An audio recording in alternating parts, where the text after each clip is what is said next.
சென்னை ஆதம்பாக்கம் சாலையில் கழிவு நீருடன் கலந்து மழைநீர் குளம் போல தேங்கி கிடக்கிறது. இது பற்றிய விவரங்களை செய்தியாளர் கசாலியிடம் கேட்கலாம். கசாலி, வணக்கம். அந்த சாலையில எவ்வளவு அடிக்கு எவ்வளவு தூரம் இந்த கழிவு நீரானது கலந்திருக்கிறது? இதை தற்பொழுது அந்த இடத்தில் மழை பெய்து கொண்டிருக்கிறதா? கூடுதல் விவரங்கள்.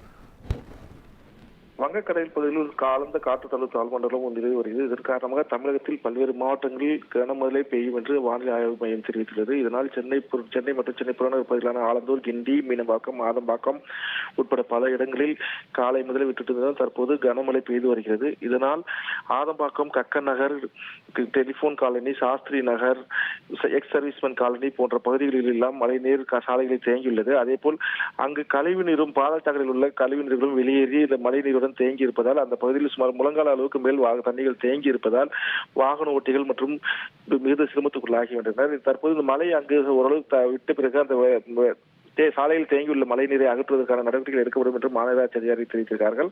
அதேபோல் விமான நிலையத்தில் வரி பகுதிகளில் முழுவதும் ஒரு பக்கம் முழுவதும் குளம் போல மழை நீர் தேங்கியுள்ளது. இதனால் விமான நிலையத்தில் வரக்கூடிய வாகனங்களும் மற்றும் பயணிகளும் மிகுந்த சிரமத்துக்குள்ளாகின்றார்கள்.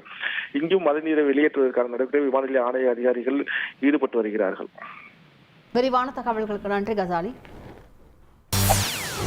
செய்திகளை உடனுக்குடன் தெரிந்து கொள்ள உடனே சப்ஸ்கிரைப் பண்ணுங்க.